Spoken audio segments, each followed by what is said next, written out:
እኛ እንዳን እንጂ የሰው ጉዳያችንም አይደለም። እኛ ጤነኛ እንሁን እንጂ ሌላው ሰው ጉዳያችን ያለ። እግዚአብሔርን በጭፍን ማመን እኮ ምንም ምልክት ሳያሻ ምንም የምታምንበት ምክንያት እንኳን ሳይኖር በእግዚአብሔር መተማመን እንዴት ደስ ይላል። እግዚአብሔር ለምን ይመስላችኋል የረሳችሁትን የማትፈልጉትን ማስታወስ ቁስላችሁን የሚጠሰጥሳችሁ ለምንድን ነው? እንድትሸማቀቁ ፈልጎ ይመስላችኋል? ሲጀመር እንዲያድንህ ራሱ የሚመጣው እሱ በሽታን እያስታወሰ የሚያሸማቅቅ ይመስላል? እንድታስታውሰውም እኮ አይፈልገውም እሱ ራሱ። እግዚአብሔር ብቻ እኮ ነው ታውቃላችሁ ያለ ጠባሳ ማዳን የሚችለው። ህመምተኛነትን መናገር ተሸማቀህ ምን እንዳለብህ ራሱ ለማወቅ ግራ ገብቶ እኔ ግን ምን ሆኜ ነው እንደሰው እምትል ከሆነ ጹምና ጸል ቀን ማታ አይልም በደል ሲጥለንኛ ጸናን በረታን ዛሬ ጎብዘዋል አይልም እኮ ጠላት ሲመጣብን ባገኘን ቦታ ነው የሚጥለን። በወደደበት ቦታ ነው ሊጥለንም ጭምር የሚወደው። እኛ ላይ ያለብን ይኖርብናል ብለን የምናስበው ጾመን ጸልየንም ጭምር እስካሁን ድረስ አልላቀቅ ያለንባቸው ቦታዎች ላይ በሙሉ ያለውን ችግር የምናወጣው ራሱ ባልተቋረጠ ጾምና ጸሎት። በክርስትና እምነታቸው ያልጸኑትን ብዙም ተቀምጠው ያልተማሩትን የሰሙትን ደግሞ ለመኖርም ጭምር እየተለማመዱ ያልሆኑትን ሰዎች አምጥተህ ተከራክር አሸነፍክ እኮ ማለት ረታህ ማለት እኮ አይደለም። ድሮም ከሰነፍ ጋር እኮ የሚዋጋው አቅም የሌለው ሰው። አንዳንዶቻችን ለምን ቅድሚያ መስጠት እንዳለብን አናውቅ። ተቀምጠን ሳንማር መልስ ሰጪም እንሆናለን።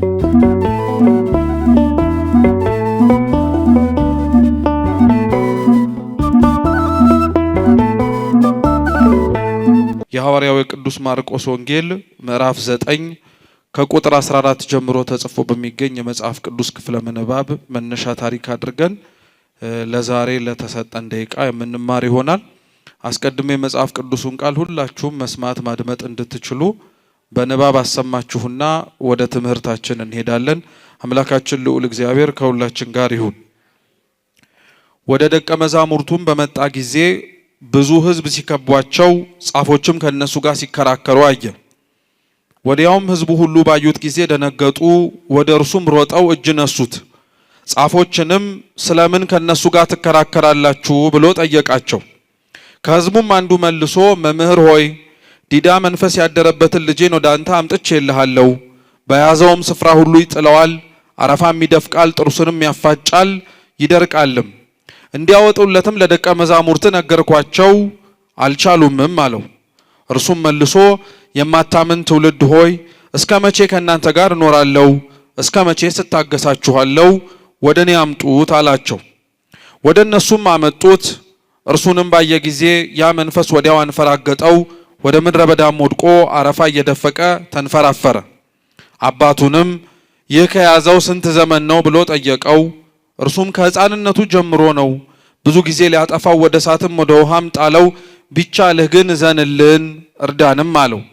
ኢየሱስም ቢቻልህ ትላለህ፣ ለሚያምን ሁሉ ይቻላል አለው። ወዲያውም የብላቴናው አባት ጮሆ አምናለው፣ አለማመኔን እርዳው አለ። ኢየሱስም ሕዝቡ እንደገና ሲራወጥ አይቶ ርኩስ መንፈሱን ገሰጸና አንተ ዲዳ ደንቆሮም መንፈስ እኔ ያዝሃለሁ፣ ከእርሱ ውጣ፣ እንግዲህም አትግባበት አለው። ጮሆም እጅግም አንፈራግጦት ወጣ። ብዙዎችም ሞተ እስኪሉ ድረስ እንደ ሙት ሆነ። ኢየሱስ ግን እጁን ይዞ አስነሳው፣ ቆመም። ወደ ቤትም ከገባ በኋላ ደቀ መዛሙርቱ እኛ ልናወጣው ያልቻልን ስለምንድን ነው ብለው ብቻውን ጠየቁት። ይህ ወገን በጸሎትና በጾም ካልሆነ በምንም ሊወጣ አይችልም አላቸው ይላል። ስለ ቅዱስ ቃሉ የአምላካችን የልዑል እግዚአብሔር ስም የተመሰገነ ይሁን። እስኪ ይህ ወገን በሉ። በጸሎትና በጾም ካልሆነ በቀር በምንም ሊወጣ አይችልም። እስኪ ድገሙት። ይህ ወገን በጸሎትና በጾም ካልሆነ በቀር ሊወጣ አይችልም። ሶስተኛ እስኪ በሉት። ይህ ወገን በጸሎትና በጾም ካልሆነ በቀር በምንም ሊወጣ አይችልም። በዚህ ኃይለ ቃል መነሻነት አሁን ያነበብነውን የመጽሐፍ ቅዱስ ክፍል መነሻ አድርገን እንማራለን። አምላካችን በጉባኤያችን ተገኝቶ እንዲያስተምረን ቅዱስ ፈቃዱ ይሁንልን። ይህ ታሪክ ጌታችን መድኃኒታችን ኢየሱስ ክርስቶስ የፈጸመው ተአምር ነው። ባነበብነው በማርቆስ ወንጌል ምዕራፍ 9 ላይ ብቻ ሳይሆን በቅዱስ ማቴዎስ ወንጌል ምዕራፍ 17 እና እንዲሁም በሉቃስ ወንጌል ምዕራፍ 9 ላይ ይሄው ታሪክ ድጋሚ ተጽፎ አምላካችን ኢየሱስ ክርስቶስ ያደረገው ተአምር እናገኛለን። ወንጌል ተብሎ የሚጠራው የሐዲስ ኪዳን የመጀመሪያዎቹ 4 መጽሐፍት ማለትም የማቴዎስ፣ የማርቆስ፣ የሉቃስ እና ዮሐንስ ወንጌል በአጠቃላይ በሚባል ደረጃ የሚያወሩት ስለ 3 ጉዳዮች ነው። አንደኛው ወንጌል የሚያወራውና የሚያስተምረው ጌታችን መድኃኒታችን ኢየሱስ ክርስቶስ በምድር የነበረውን ቆይታ ነው። እንዴት እንደተወለደ፣ በምን አይነት መንገድ እንዳደገ፣ በዚች በምድር ላይ በነበረው ቆይታ በምን አይነት መልኩ እንደተመላለሰ ወንጌል ያስተምራል። ሁለተኛው የወንጌል የሚያስተላልፈውም የሚያስተምረው ጭብጥ ደግሞ ምንድነው? ጌታችን ኢየሱስ ክርስቶስ ያስተማረውን ትምህርት ነው። ራሱ ክርስቶስ የተናገረው ትምህርት፣ የሰራቸውን የእጆቹን ተአምራት ራሳቸውም ትምህርት ስለሆኑ እነዛን ያስተላልፋል፣ ያስተምራል። ሶስተኛው ወንጌል የሚያስተምረውና ስናነብ ደግሞ የምናገኘው አምላካችን ለድህነተ ዓለም ሲል ራሱን እንዴት መስዋዕት አድርጎ እንደሰጠ፣ አምላካችን ለሁላችን መዳን ሲል የፈጸመውን የቤዛነት የድህነትም ስራ ተጽፎ የምናገኘው በዋነኝነት ወንጌል ላይ ነው። ስለዚህ ወንጌል በዋነኝነት እንዳልኳችሁ ስለ እነዚህ ሶስት ጭብጦች ነው የሚያወራው ማለት ነው። ነገር ግን ስለ ሶስት ጭብጥ የሚያወራው እና በሶስቱ አሁን በነገርኳችሁ ጉዳዮች ላይ ትኩረት የሚያደርገው ወንጌል ግን አንድ መጽሐፍ ሳይሆን ስንት መጽሐፍ ነው? 4 መጽሐፍ ነው። ስለ እነዚህ ሶስት ጉዳዮች በደንብ የሚያወራ ከሆነ ስለ እነዚህ ሶስት ጉዳዮች የሚናገር ከሆነ ጉዳዩ ራሱ መጽሐፉ ለምን አንድ አልሆነም ብለን እንጠይቃለን። የሚያወራው አንድ ነገር ከሆነ የሚናገረውም ታሪክ ተመሳሳይ ከሆነ ወይም ደግሞ ታሪኮቹ ራሳቸው እንዳልኳችሁ ተደጋጋሚ የሚጻፉ ከሆነ ተሰብስቦ አንድ ቢሆን ለምን መሆን አይችልም? ይሄንን ያልኳችሁ እንደዚሁ ጥያቄውን ለማንሳት ሳይሆን ወንጌላት በየዘመናቸው እኛ ጋር እስከሚደርሱበት ድረስ የገጠማቸው ራሳቸውን የቻለ ፈተና አለ። የራሳቸውን የቻለ ፈተና አለ። ወንጌል በሆነ ዘመን ላይ በጸሐፊያን የሚፈተን መጽሐፍ ነበር። ማለትም ጸሐፊያኖቹ ራሳቸው ከጻፉት በቀር ሌሎች እየተነሱ ወንጌል ነው እያሉ ይጽፉበት የነበረበት ዘመን ነበር። ማለትም እኛ አምነን የተቀበልነው ቤተ ክርስቲያንም ሰፍራ ቆጥራ የሰጠችን 4 ወንጌል ነው። ነገር ግን ራሱ ጸሐፊያኑ የሚያውቋቸው ሳይሆኑ የማያውቋቸው ጸሐፊያኑ ራሳቸው ያልጻፏቸው መጽሐፍ በዘመናቱ ነበሩ። ያ ወንጌል የገጠመው የመጀመሪያው ፈተና ነው። በኋላ ላይ ደግሞ ወንጌል የገጠመው ፈተና ደግሞ ምንድነው? ቅቡልነት ነበር። ተጽፎ ለሚሰጣቸው ሕዝብ አንብበው አምነው ተቀብለው መጽሐፉ መጽሐፍ ብቻ ሳይሆን ስብከትም ጭምር ስለሆነ በክርስቶስ ማመንና መቀበልም ፈተና ነበር። ምክንያቱም ወንጌላት ላይ አንዳንዴ ተጽፈው የምናገኛቸው ታሪኮች በሰዋዊ ስጋዊ አስተሳሰብና አይምሮ ከማመን ይልቅ ወደ አለማመን፣ አምነን ከመቀበል ይልቅ ለመጠራጠርም ያዳግታሉ ብለው የሚያምኑ ሰዎች ደግሞ የነበሩበት ጊዜ ነበር። ስለዚህ ቅቡልነቱ ላይ ጥያቄ ነበረበት የሆነ ዘመን ላይ ደግሞ ይሄ መጽሐፍ አሁን ያነበብነው የወንጌል መጽሐፍ ደግሞ ምን አይነት ፈተና ተጋርጦበት ነበረ? ቃላቶቹ ራሳቸውን አጣመዋቸው ወይንም ደግሞ ሐሳቦቹን ሊናገሩባቸው ከተፈለገበት ውጪ ሌላ ትርጉም ተሰጥቷቸው ደግሞ ፈተና ሲፈተና የነበረበት ዘመን ነበር። የሆነ ዘመን ላይ ደግሞ አሁን እንዳልኳችሁ ለምን 4 ሆነ ለምን አንድ ወንጌል አይሆንም ደግሞ ተብሎ መጽሐፍቱን በሙሉ ሰብስበው ስንት የማረግም ዘመቻ ተደርጎ ነበር። አንድ የማረግ ዘመቻም ተከፍቶ ነበር። አሁን ይሄን የምነግራችሁ ለምንድነው? ወንጌል ተገልጦ ሲነበብና በቤተ መቅደስም ተሰብስበን እንደ ትምህርትነቱ ስንማረው ክርስቲያኖች ቀላል እንዳልሆነ እንድናቀው። የወንጌልን ቃል መስማት የቅዱስ የሆነውን የአምላካችንን ትምህርት መማር ጆሮ ስላለን ጊዜ ተሰጥቶንም ጭምር ተሰብስበን ስለተገኘን የምናደርገው ነገር ብቻ ሳይሆን በጣም ውድ የሆነ ዋጋ የሚያስከፍል ለሚሰማው ብቻ ሳይሆን ደግሞ ለሚኖረውም ጭምር ሕይወቱንም እንደሚጠይቅ ማወቅ መቻል አለበት። ለዛ ነው ክርስቲያኖች ወንጌልን ለምንሰማ ቤተ መቅደስ ውስጥም ተሰብስበን የክርስቶስን ትምህርት ለምንማር ሰዎች ስለ ወንጌል ማወቅ ያለብን ነገሮች ምን መሰላችሁ? አንደኛ ወንጌል የምንማረው ነው። እስኪ ወንጌል በሉ። ምን የምናረገው ነው? የምንማረው ነው። የማናውቀውን የምናውቅበት፣ ያልተረዳነውን የምንረዳበት፣ ከእግዚአብሔር ጋር ይበልጥ የምንተዋወቅበት መጽሐፍ ነው ወንጌል የምላችሁ። በጥቅሉ መጽሐፍ ቅዱስም ማለት እንችላለን። ሁለተኛው መጽሐፍ ቅዱስ የምንማረው መጽሐፍ ብቻ ግን ሳይሆን የሚኖርም መጽሐፍ ነው። ምን የሚደረግ የሚኖር ጥያቄ ያስነሳው ያ ሁሉ ፈተና የገጠመው መጽሐፉ መጽሐፍ ብቻ ስላልሆነ ነው። መጽሐፍ ውስጥ እንድንኖራቸው እንድንተገብራቸው በዚህ ባለችን እድሜ ስንመላለስ እንድናደርጋቸው የታዘዙ ነገሮች አሉ። ያንን በማረጋቸው ብቻ ዋጋ የከፈሉበትም ጊዜ ዘመን ነበር። ስለዚህ ወንጌል የሚነበብ የሚደመጥ የምንማረው መጽሐፍ ብቻ ሲሆን ምን የምናረገውም ነው የሚኖር መጽሐፍ ነው። ስለዚህ አድማጩ ለዛ ነው ጆሮውን ከፍቶ ጊዜውን ሰጥቶ ከተቀመጠ አይቀር ያላወቀውን ለማወቅ ብቻ ሳይሆን ያልኖረውንም ጭምር ለመኖር ጓጉቶ ነው ማዳመጥ ያለበት የእግዚአብሔርን ቃል። ይሄንን አንድ ሰው ቢያንስ ስለ ወንጌል መጀመሪያ ማወቅ ያለበት ነገር እሱ ነው። ሁለተኛው ስለ ወንጌል ማወቅ ያለብን ነገር ደግሞ ምንድነው?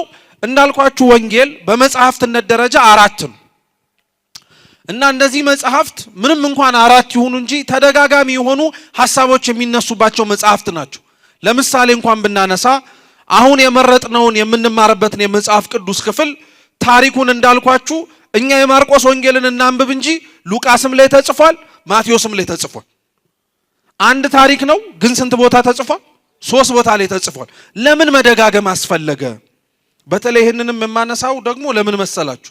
ብዙዎቻችን የወንጌል መጽሐፍትን ወይንም ደግሞ ሲነበብም ቤታችንም የማንበብ ልምድ ኖሮን መጽሐፍ ቅዱስን የምናነብ ሰዎች ካለን ታሪኮቹ ሲደጋገሙ ጥያቄ የሚነሳብን ሰዎች ስላለን መደጋገሙ ለምን አስፈለገ? ተመሳሳይ ታሪክ ከሆነ ከሚደጋገም ይልቅ የማናውቀው ቢጨመርበት አይሻል? የማናውቀው ያልተረዳ ነው ሰምተነው የማናውቀው ቢጨመርበት አይሻል? እንደው ስታስቡት እኮ አይሻልም? እርግጠኛ ናችሁ? ይሄን የምላችሁ እኮ ለምን መሰላችሁ? ብዙ ሰው የወንጌል ታሪክ መደጋገም ምክንያት አልባ ስለሚመስለው ታሪኩ የመደጋገሙ ምክንያት እንደዚሁ ዝም ብሎ የሚነሳ ስለሚመስለው በጣም ብዙ ሰው በሚባል ደረጃ የሚሰማውን የሚማረውን የሚያደምጠውን ወንጌል ለምን መደጋገም አስፈለገ ብሎ ስለሚጠይቅ ነው። ልብ ብላችሁ ስሙ። ክርስቲያኖች ወንጌላት የተጻፉበት ዓላማና የሚጻፉበት ምክንያት ጽፈት የተለያየ ነው። ወንጌላቱ ራሳቸውን ችለው 4 የሆኑበት ምክንያት አለ። አንደኛው ወንጌል ምንም እንኳን የሚያወራበት ርዕሰ ጉዳይና ጭብጥ አንድ ይሁን እንጂ የተጻፈለት ለአንድ ህዝብ አይደለም። ለምሳሌ ቅዱስ ማቴዎስ ወንጌል የተጻፈው ለሚያምኑት ለአይሁድ ነው። ትኩረት ተደርጎ የተጻፈበትም ዓላማ ራሱ ማለት ነው። የቅዱስ ማርቆስ ወንጌል የተጻፈው ለአሕዛብ ነው፣ ለማያምኑ ሰዎች የቅዱስ ማርቆስን ወንጌል ጽሕፈት በመመልከት ማንን ወደ ማመን እንዲመጡ፣ ክርስቶስን እግዚአብሔርን ወደ ማመን እንዲመጡ ነው። የቅዱስ ሉቃስ ወንጌል የተጻፈው ለግለሰብ ነው። ራሱ ቅዱስ ሉቃስ መጽሐፉን ራሱ ሲጀምር የከበርክ ቴዎፍሎስ ወይ ብሎ ነው የሚጀምረው። ለግለሰብ ነው የተጻፈው። ምን ልላችሁ ፈልጌ ነው? ስለዚህ ታሪኩ የሚደጋገምበት ምክንያት የተጻፈላቸው ሰዎች አንድ ሳይሆኑ ስንት ስለሆኑ ነው? ብዙ ስለሆኑ ናቸው። አሁን ባነሳውላችሁ የአይሁድ ህዝብ አንድ ሰው አይደለም፣ በጣም ብዙ ህዝብ ነው። አሕዛብ አንድ ቦታ ላይ ያሉ ሰዎች አይደሉም። እግዚአብሔርን የማያምን ሰው የት ነው ያለው ተብሎ ቢጠየቅ እዚህ ሀገር አይባልም አይደል? በሁሉም ቦታ ሊኖር ስለሚችል ማለት ነው። ተመሳሳይ ነው። የቅዱስ ሉቃስ ወንጌል ቴዎፍሎስ ለሚባል ለግለሰብ ተጻፈ እንጂ ቴዎፍሎስ ማለት የስሙ ትርጉም ራሱ መፍቀሪ አምላክ፣ አምላክን የሚወድ ማለት ነው። እስኪ አምላክን የሚወድ ሰው እጁን ያውጣልን ቢባል አንድ ሰው ነው የሚያወጣው? አምላክን የሚወደው ስንት ሰው ነው? በጣም ብዙ ሰው ነው። እና አባቶቻችን ለዛ ነው ወንጌሉ የተጻፈላቸው መነሻ ምክንያት ህዝብ፣ ግለሰብ ይኑር እንጂ ፍጻሜው ለሁላችንም ነው። እንደዛማ ቢሆን ኖሮ ለኛ ተብሎ የተጻፈ ምን መጽሐፍ አለ እዚህ ኢትዮጵያ ማለት ነው? የለም እኮ። ግን ለነዛ ተብሎ ተጻፈ እንጂ ፍጻሜው እንደ እግዚአብሔር ቃልነት ማስተማሪያነቱ ለዛ ለተጻፈለት ህዝብ ብቻ ሳይሆን ለማንም ጭምር ነው፣ ለኛም ጭምር ነው፣ ለሁላችንም። ለዛ ነው ይሄንን አምነን ተቀብለንም ጭምር መጽሐፍቱ ታሪኮቹ የሚደጋገሙት ለዚህ ነው የምንለው። ሁለተኛው ታሪኮቹ የሚደጋገሙበት ደግሞ ምክንያት ምን መሰላችሁ? ደቀ መዛሙርቱን ጌታችን ኢየሱስ ክርስቶስ ሲመርጣቸው እንደምታውቁት የመረጣቸው አብዛኞቹን ከገሊላ አውራጃ ነው። በዛ የገጠር ክፍለ ከተማ ውስጥ ወይንም ደግሞ ቦታ ውስጥ ይኖሩ የነበሩት አብዛኞቹ የሱ ተማሪዎች አሳ የማጥመድና ከእጅ ወደ አፍ የሚሆን የኑሮ ዘዴ ያላቸው ሰዎች ናቸው እንጂ የተማረ የሚያነብ የሚጽፍ በትምህርትና በመማር ማስተማር ሂደት ውስጥ በጣም ረጅም ጊዜ ያካበቱ አይደሉም። 11 አብዛኞቹ አይደሉም። ስለዚህ ክርስቶስ እነዚህን ካልተማሩ መጽሐፍ ማንበብ ከማይችሉ የራሳቸውንና የራሳቸውን ህይወት ከመኖር ባለፈ በፍጹም እምነት እግዚአብሔርን ከሚያምኑ ሰዎች መካከል ነው የመረጣቸው። ስለዚህ ለኛ ራሱ ቅርብ በሆነ እንደው ጥያቄ ብጠይቃችሁ መማርና ማስተማርን የለመደ ሰው ወይንም ደግሞ መማርን በደንብ አድርጎ የሚያውቀው ሰው ሂደቱን መማር እንደማያውቅና እንዳለመደ ሰው ቶሎ ወዲያውኑ ይይዛል አይዝም? እንዴት አመሻችሁ? እየሰማችሁ ነው?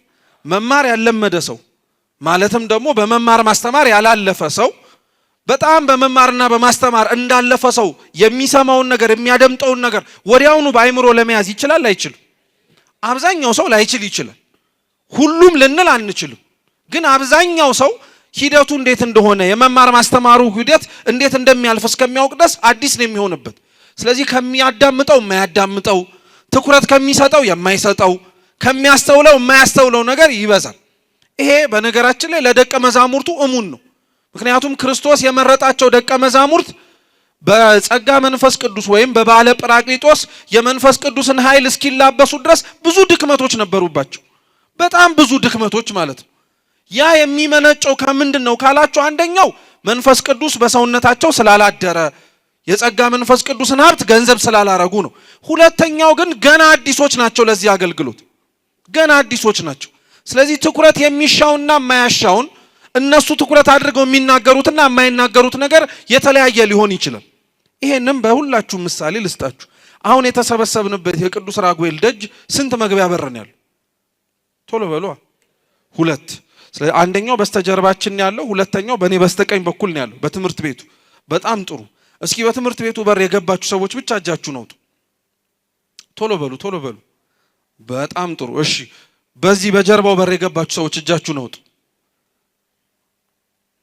በጣም ብዙ። ጥሩ ነው። በጣም ብዙም ነው ጭምር፣ ችግር የለው።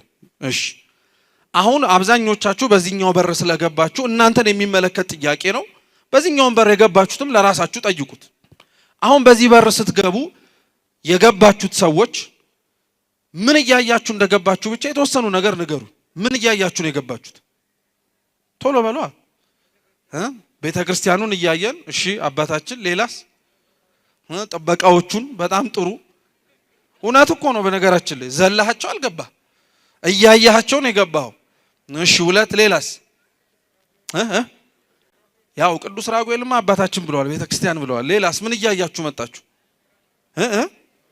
አትፈሩ። እሺ እዚች ጋር ለማለት አይደለም። ከዛ ስትመጡ ምን እያያችሁ ነው የመጣችሁት? ምን አውደ ምህረት? ኧረ ተው። ካሜራማን? ኧረ ተው። መስቀሉን ቃለ ሕይወት ያሰማልን። ብቻ ግን እንደዚህ ብንጠይቅ መሰንበታችን አይቀርም። ጭብጡን ልንገራችሁ። በተመሳሳይ በር ገብታችሁ ለምንድን ነው የተለያየ ነገር የምታወሩት? አንዱ ቤተ ክርስቲያን እያየው ገባው ይላል፣ አንዱ ጥበቃ እያየው ገባው ይላል፣ አንዱ አውደ ምህረት እያየው፣ አንዱ መስቀል እያየው። ሌሎቻችሁም እያንዳንዳችሁም ብጠይቃችሁ ሱቁን እያየው፣ ጧፍ ሻጩን እያየው፣ አላፊ አግዳሚውን እያየው፣ ሁላችሁም ተመሳሳይ የሆነ ቤተ ክርስቲያን መጣችሁ። ግን ምንድን ያያችሁት ስትባሉ ተመሳሳይ ነገር ሳይሆን ምን አይነት ነገር ነው የነገራችሁት? ለምን? የትኩረት ችግር ነው። በቃ አለቀ። ትኩረት እያደረጋችሁ ስላልመጣችሁ ነው እንጂ እገሌ ያየው ነገር ለብቻው ያየው ነገር ሳይሆን ሁላችንም እንድናየው ፊት ለፊት የተቀመጠ እኮ ነው። አሁን ጥበቃውን እያየው ገባ ያለው ሰውዬ ለሱ ብቻ ነው እንዴ ጥበቃው የታየው? ለሁሉም እኮ የሚታይ ነው። ግን ያላየነው ሰው ምን ስላላረግን ነው? አረ መልሱ። ትኩረት ስላላረግን ነው። ወንጌል ማለት ተመሳሳይ ነው። ጸሐፊያኑ ትኩረታቸውን ስበው የጻፉት ታሪኮች አሉ። አንዱ ለዛ ነው ትኩረቱን ስቦ የጻፈው ጽሕፈት ላይ የሆነ አረፍተ ነገር ይኖርና ሌላው ታሪኩን ተመሳሳይ ሲጽፈው ያን አረፍተ ነገር ላታገኙ ትችላላችሁ። ተመሳሳይ ሌላኛውም ሲጽፈው ያንኑ ሐሳብ ወይ አጽንቶት ወይ የጎደለውን ሞልቶት ሊጽፈው ይችላል። ስለዚህ ግልጽ ነው። ገብቷችኋል? አንደኛው ምክንያት ታሪኩ የሚደጋገመው እንደው ልሰብስብላችሁ እንዳትረሱት የተለያየ ሰው ጋር ስለሚላክ። እስኪ የተለያየ ሰው ጋር በሉ ምን ስለሚደረግ። ስለዚህ ወንጌሉ ግዴታ ታሪኩ መጻፍ አለበት፣ የሚያነበው ሰው ምንም እንዳይጎልበት ማለት ነው። አንድ ሁለተኛው ታሪኮቹ ተደጋጋሚ የሚሆኑት የምን ልዩነት ሊኖር ስለሚችል ነው? እስኪ ትኩረት በሉ። የሐሳብ ሳይሆን ትኩረት በሉ እስኪ። የትኩረት ችግር ስላለን። ስለዚህ በዛ መነጽር ስትመለከቱት አሁን እኛ ያነበብነው የጌታችን የኢየሱስ ክርስቶስ ያረገው ተአምር ተጽፎ የሚገኘው እንዳልኳችሁ አንድ መጽሐፍ ላይ ብቻ ሳይሆን ስንት ላይ ነው? 3 ላይ ነው። ስለዚህ በተቻለን አቅም ለሁላችንም በሚበጀን መልኩ በሶስቱም ውስጥ የተጻፈው ይሄ ታሪክ የሚያስተምረውን ትምህርትና ውስጡ ያለውንም ሐሳብ ነው ለማየት የምንሞክረው። አምላካችን ከሁላችን ጋር ይሁን። ጌታችን ኢየሱስ ክርስቶስ ሲነበብ እንደሰማችሁት ከተራራ ሲወርድ ሐዋርያቱና ጸሐፍት ሲከራከሩ አያቸው ይላል። ክርስቶስ የወረደበት ተራራ ተብሎ የሚጠራው ደብረ ታቦር ነው። የማርቆስ ወንጌል ምዕራፍ 9 ካነበብነው ከቁጥር 14 በፊት ያለው ከመጀመሪያው ከቁጥር 1 ጀምሮ ብታነቡት ስለ ደብረ ታቦር ነው የሚያወራው። አምላካችን የምስጢር ደቀ መዛሙርት የሚባሉትን ሶስቱን ያዕቆብ፣ ዮሐንስና ጴጥሮስን ይዞ እንደምታውቁት ብርሃነ መለኮቱን የገለጠበት እውነትም አምላክ እንደሆነ ያስረገጠበት በጥምቀት የሰማነው የምወደው ልጄ ይህ ነው እርሱን ስሙት የሚለውን የእግዚአብሔር አብ ምስክርነት ድጋሚ የሰማነው ደብረ ታቦር ላይ ነው። ስለዚህ ደብረ ታቦር ላይ ብርሃነ መለኮቱን ለሶስቱ የምስጢር ደቀ መዛሙርት አብረውት ለሄዱት ከብሔረ ሕያዋንና ከብሔረ ሙታን ደግሞ ሙሴና ኤልያስን ጠርቶ አምላካችን ኢየሱስ ክርስቶስ አሳያቸው። ይሄ ነገር በላይ በተራራው እየተከናወነ ከታች ደግሞ ክርስቶስ የመረጣቸው 9 ደቀ መዛሙርት ደግሞ ቀርተዋል። እነዚህ 9ኙ ነው ከጸሐፍት ጋር እየተከራከሩ የነበሩት። የሚያከራከራቸው ጉዳይ ምንድነው? አንድ የታመመ ሰው አባቱ ይዞት ወይንም ደግሞ ልጁን ይዞ መጣና ከደቀ መዛሙርቱ እግር ስር አስቀመጠው። ምን እንዲያረጉለት? እንዲፈውሱለት ነው። ጌታችን የቅዱስ ማቴዎስ ወንጌል ምዕራፍ 10 ላይ ለጠራቸውና ለመረጣቸው ደቀ መዛሙርቱ ህሙማንን ይፈውሱ ዘንድ ድውያንን ይፈውሱ ዘንድ ከዛም በላይ ርኩሳት መናፍስትንም ጭምር ማውጣት ይችሉ ዘንድ ስልጣን ሰጥቷቸዋል። ስለዚህ ያ ሰውዬ ለምን ልጁን እሱ ጋር ይዞ መጣ ልንል አንችልም። የታመመበትን ድህነት ፈውስ ሊሰጡት ይችላሉ ብሎ አምኖ እነሱ ጋር ስላመጣ ማለት ነው። ነገር ግን ታሪኩን ሲነበብ እንደሰማችሁት 9 ሆነው አንድ የርኩስ መንፈስ ይዞት ዲዳም ደንቆሮም ሆኖ የሚጥል በሽታ ይዞበት ተደራራቢ ችግር የነበረበት ያ ልጅን መፈወስ አልቻሉም። ስንት ሆነው? 9 ሆነው ስንት ሰው ነው ማላቀቅ የከበዳቸው?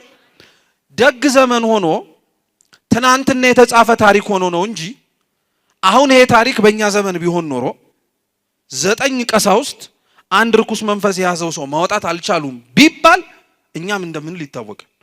አንዳንዶቻችን ሰይጣኑ ዋና ነው ማለት ነው የምንለው። በቃ ይሄ ዋናው ነው ሊያወጡት አልቻሉም፣ በቃ ይሄው እነሱ ላይ እንኳን እኮ ጸንቶባቸዋል የምንል አንጠፋም። አንዳንዶቻችን ደግሞ ጉዳዩን ከሰይጣኑ ይልቅ አልወጣ ወዳላቸው ወደ ካህናቱን ዞርና ድሮም እኮ ምን ቄስ አለ ይሄው ብለው እንኳን ሌላው እንኳን ቢቀራቸው ማን አልታዘዛላቸው እርኩስ መንፈስ እንኳን አልታዘዛላቸው ብለን ካህናቱ ላይ እናላክክ ነበር። ክርስቶስ ግን የሚገርማችሁ አልወጣ ያለውን በሽተኛውንም እሱን ለማስወጣት ሲታገሉ የነበሩትንም ደቀ መዛሙርቱንም ልክ ሲወርድ ሁለቱንም አላናገራቸው። መጀመሪያ ትኩረቱን ስቦት ለማናገርም የጀመረው ከሐዋርያቱ ጋር ሲከራከሩ የነበሩትን ጸሐፍትን ነው። ጸሐፍትን ወደ እነሱ ቀርቦ ምን አላቸው? ስለምን ከነሱ ጋር ትከራከራላችሁ አላቸው። እስኪ ስለምን በሉ። ከማን ጋር ትከራከራላችሁ? ከነሱ ጋር ትከራከራላችሁ አላቸው። ምን እያላቸው ነው? ጸሐፍትን ለምን ከሐዋርያት ጋር ትነጋገራላችሁ ነው። ምን ችግር አለው ቢነጋገሩ፣ ቢያወሩ፣ ቢከራከሩ? ምንም እኮ ነውር ኖሮበት አይደለም። ግን ክርስቶስ ለምንድን ነው ይሄን እያላቸው ያላቸው? ሐዋርያት ክርስቶስን እንዳልኳችሁ ተከትለውት እስከ መጨረሻይቱ መንፈስ ቅዱስን እስከሚቀበሉበት ጊዜ ድረስ በጣም ብዙ ስህተት ይሰሩ ነበር። ማለት የሚገባቸውን አይሉም፣ ማድረግ የሚገባቸውን አያደርጉም። ገና በትምህርት ያልጸኑ እንኳን ስለሆነ ተጠይቀው እንኳን ላይመልሱ ይችላሉ። ስለዚህ ጸሐፍት ምን እያደረጉ መሰላችሁ? ገና ለገና ክርስቶስ አብሯቸው ስለሌለ ገና ለገና መምህራቸው ቢጠይቁ መልስ የሚሰጣቸው፣ ሐሳብ ቢያነሱ ሐሳባቸውን የሚሞግታቸው፣ መለወጥ ቢፈልጉ ደግሞ ሊለውጣቸው የሚችለው ከነሱ ጋር መካከል ስለሌለ እነሱን ለማሸማቀቅ ነበር ሊከራከሩ የነበሩት። ስለዚህ ለምንድን ነው አቅም የሌላቸውን ገና ያልጠነከሩትን ገና ያልበረቱትን ደቀ መዛሙርት ጋር መታችሁ ከነሱ ጋር ለምን ትከራከራላችሁ አላቸው። የክርስቶስ በነገራችን ይሄ ተግሳጽ ለጸሐፍት ብቻ የተነገረን ብቻ እንዳይመስላችሁ። አሁን ላለንበትም ዘመን ተገቢ የሆነ አገላለጽ ነው። አሁን ባለንበትም ጊዜ ተመሳሳይ ጸባይ ያላቸው ሰዎች አሉ። በክርስትና እምነታቸው ያልጸኑትን፣ ብዙም ተቀምጠው ያልተማሩትን፣ የሰሙትን ደግሞ ለመኖርም ጭምር እየተለማመዱ ያልሆኑትን ሰዎች አምጥተህ ተከራክር አሸነፍክ እኮ ማለት ረታህ ማለት እኮ አይደለም። ድሮም ከሰነፍ ጋር እኮ የሚዋጋው አቅም የሌለው ሰው ነው። እየሰማችሁ ነው? ከሰነፍ ጋር በመዋጋት ጀግንነት የሚሰማቸው ያላመኑትን በእምነታቸውም ያልጸኑትንም ጭምር ካሉበት ከቤተ ክርስቲያን በረት ስቦ አውጥቶ መውሰድ በጣም ትልቅ ስራ የሰሩ የሚመስላቸው ሰዎች በጣም ነው የሚያሳዝኑት። በጣም ነው የሚያሳዝኑት። ልክ ክርስቶስ ለጸሐፍት እንዳላቸው ነው መልሱ። ለምን ከነሱ ጋር ትከራከራላችሁ? አቅም ካላችሁ ጥያቄ ጠይቃችሁ እንዲመለስላችሁን ከፈለጋችሁ የሚያውቀውን ነው እንጂ መጠየቅ፣ የተረዳውን የሰነበተበትን ምስጢር ያደላደለውን ሰምቶ ማስረዳት የሚችለውን ሰው ለምን አትጠይቁም እንደማለት ነው። ጸሐፍትን እንዲህ ብሎ ተናገራቸው። ይሄ ንግግሩ ግን አድራሻው ለጸሐፍት ተብሎ ይነገር እንጂ በውስጥ አዋቂነት ለሐዋርያትም የተነገረ ነው። መጽሐፍ ቅዱስ የሚገርማችሁ ጌታችን ሲናገር አንዳንድ ቦታዎች ላይ ለሚናገራቸው ሰዎች የተነገረ ይምሰል እንጂ በውስጥ አዋቂነት ከነሱ ተሻግሮ ያለ መልእክትም ጭምር ያስተላልፍ ነበር። እንዴት አይነት መሰላችሁ? ክርስቶስ ስለራሱ መከራ፣ ስቃይ፣ እንግልት የሚገጥመውን ሕማም በሙሉ ሲናገር የምታስታውሱ ከሆነ ሐዋርያው ቅዱስ ጴጥሮስ ከወንድሞቹ ደቀ መዛሙርቱ ፈጠን ብሎ ጌታ ሆይ ይሄ ባንተ አይሁንብህ ብሎት ነበር። ክርስቶስ ምን እንዳለው ታስታውሳላችሁ? ወግድ አንተ ምን ነበር ያለው? ሰይጣን እኮ ነው። ጴጥሮስ ሰይጣን ሆኖ እንዴ? አይደለም፣ በፍጹም ጴጥሮስ ሰይጣን ሆኖ አይደለም። ለዛ ነው ሊቃውንተ ቤተ ክርስቲያን በትርጓሜያቸው ሲያቀኑት ምን ይላሉ? በአንጻረ ጴጥሮስ ጴጥሮስን የተናገረ መስሎ ተግሳጹ ግን ለማን ነው? ለራሱ ለሰይጣን ነው። ለራሱ ለሰይጣን የተነገረ ነበር። ወግድ አንተ ሰይጣን ያለው ለዛ ነው። ጴጥሮስን አንደበቱን እንደ አንደበት አድርገህ የዓለም ሁሉ ሰው ድህነት ሊያገኝበት የሚችልበትን አዳም ከነበረበት የሲኦል ባርነትና አገዛዝ ጽኑ እንግልትም ሊወጣበት የሚችልበት ብቸኛው መንገድ የክርስቶስ መከራ መስቀል፣ ብቸኛው መንገድ። ያ አይሁንብህ፣ ያ አይደረግብህ ብሎ ጴጥሮስ በፍቅር የተናገረ ይምሰል እንጂ የጴጥሮስን የፍቅር ንግግር በውስጥ ግን ተጠቅሞ ከክርስቶስ የመስቀል ጉዞ ወደ ኋላ ሊያስቀረው የነበረው ጠላት ዲያብሎስ ነበር። ጴጥሮስን የተናገረ መስሎ ስለዚህ ማንን የገሰጸው ማለት ነው? ሰይጣንን። ተመሳሳይ ነው። ይሄ ጸሐፍትን የተናገረ ይምሰል እንጂ ንግግሩ ለሐዋርያትም ጭምር ነው። ምን እያላቸው መሰላችሁ? ለጸሐፍት ለምን ከነሱ ጋር ትከራከራላችሁ ያላቸውን ነግሬያችኋለሁ። ደቀ መዛሙርቱን ግን በዚህ ውስጥ ምን እያላቸው እንደሆነ ታውቃላችሁ? እናንተ ስለምን ከጸሐፍት ጋር ታወራላችሁ? አቅምህ ከማይችለው ጥንካሬው ብርታቱ ከሌለ ገና ከሆንክ ለምንድን ነው ሊያስጨንቅህ ሊጠብህ ገናነትህን አውቆ ሊያሸማቅቅ ሊሰብረህ የሚችል ቦታ ላይ ለምን ትገኛለህ እንደማለት ነው። ቅዱስ ዮሐንስ አፈወርቅ ግን ምን ይላል? ለምንድን ነው ከነሱ ጋር ትከራከራላችሁ ብሎ የተናገራቸው ሐዋርያትን ብላችሁ የምትጠይቁ ከሆነ ቅድሚያ መስጠት የሚገባቸውን ነገር ቅድሚያ ስላልሰጡ ነው ይላል። እሱም ምን መሰላችሁ? ሐዋርያት ከጸሐፍት ጋር የሚከራከሩት የታመመ ሰው ተኝቶ ነው። እሱን ፈውሰውት መጨቃጨቅ እኮ ይችላሉ። እሱን አድነውት እኮ ከነሱ ጋር ይቀጥላሉ እኮ ክርክራቸው። እነሱ ግን ገና ለገና አልወጣ ያላቸውን እንዴት ማውጣት እንደሚችሉ ተጨንቀው ያንን የታመመ ሰው ጤናው እንዲመለስለት ከማድረግ ይልቅ ጊዜያቸውን ሰጥተው ከማን ጋር ሲጨቃጨቁ ነበር? ከጸሐፍት ጋር። ተመሳሳይ ነው። አሁንም አንዳንዶቻችን ለምን ቅድሚያ መስጠት እንዳለብን አናውቅ። ተቀምጠን ሳንማር መልስ ሰጪም እንሆናለን። የምናውቃቸው መሰረታዊ ነገሮች ሳይኖሩ ሳንረዳ ለማስረዳት ለማሳወቅ እንሞክራለን። ይሄ እኮ በጣም የተዛባ ቅደም ተከተል ነው። እየሰማችሁኝ ነው? በጣም አደገኛ እኮ ነው። በጣም አደገኛ ነው። ቅድሚያ መስጠት የሚገባን ነገር ቢኖር ቤተ ክርስቲያንም ቅድሚያ ስትሰጥ ያሳየችን ነገር ቢኖር የመጀመሪያው ነገር ለሰው ነፍስ ነው። ለማን ነፍስ? ለሰው ነፍስ። ክርስቶስ ለደቀ መዛሙርቱ ያላቸው ለነፍስ ነበር ቅድሚያ መስጠት የነበረባችሁ። እውነቴን እምላችሁ ክርስቲያኖች፣ በዚህ ምድር ላይ ስንኖር ቅድሚያ ልንሰጠው የሚገባን የመጀመሪያው ነገር ቢኖር ነፍሳችን ነው። በቃ ነፍሳችን ነው። ለስጋ ቆሞ መራመድ ራሱ ምክንያቷ ምንህ ስለሆነች ነው? ነፍስ ስለሆነች ማለት ነው። ለነፍስህ ነው ቅድሚያ መስጠት የሚያስፈልግ። ለነፍስህ ሊጠቅማት፣ ሊረባት፣ ሊያቆማት ከእግዚአብሔር ሊያገናኛት የሚያስፈልግ ነገር በሙሉ ቅድሚያ የሚሰጠው ነገር ነው። ግዴታም ጭምር ነው ይሄ። ለዛ ነው ክርስቶስ ቅድሚያ መስጠት የሚገባችሁን ሳትሰጡ ከራሳችሁ ይልቅ ለእግዚአብሔር አድልታችሁም ጭምር ሳትጨርሱ ለምንድን ነው ሌላው ነገርን የምታስቀድሙት? የአብዛኞቻችን ሕይወት ተመሳሳይ ነው። ቅድሚያ መስጠት የሚገባንን እግዚአብሔርን ኋላ ላይ አስቀምጠነዋል። ቅድሚያ ልንሰጠው የሚገባንን የንስሐና የቅዱስ ቁርባን ሕይወታችንን ወደ ኋላ ያዘገየናቸው ሰዎች አለን። ቅድሚያ ልንሰጥ የሚገባንን የእርቅ፣ የሰላም፣ የስምምነት፣ የፍቅርን ሕይወት ወደ ኋላ ያስቀረናል። መጽሐፍ ራሱ እኮ ግን ይነግረናል። ታውቃላችሁ፣ ቤተ መቅደስ እንኳን ገብተን ለምናቀርበው መስዋዕት ራሱ ክርስቶስ እኮ በወንጌል አስተምሮናል። ከወንድምህ ጋር ተጣልተህ መስዋዕት ልታቀርብ መጥተህ ቢሆን መስዋዕቱን እዛው አስቀምጠህ ሄደህ መጀመሪያ ከማን ጋር እርቅ ፈጽም ነው ያለው? ከወንድም ጋር። ቅድሚያ መስጠት የሚገባን ነገር ነዋ። አብዛኞቻችን ቤተ መቅደስም ስንመጣ ቅድሚያ ሳንሰጥ ነው የምንመጣው። መቋጠር ያለብንን ሳንቋጠር፣ መተው ያለብንን ሳንተው፣ ማቆም ያለብንን ሳናቆም እንመጣለን። እውነቴን ነው የምላችሁ። እንደዛ ሲባል እስከምናቆም እስከምናስረው ሙሉ በሙሉ እስክናወጣው ድረስ እዛው እንቅር እያልን አይደለም።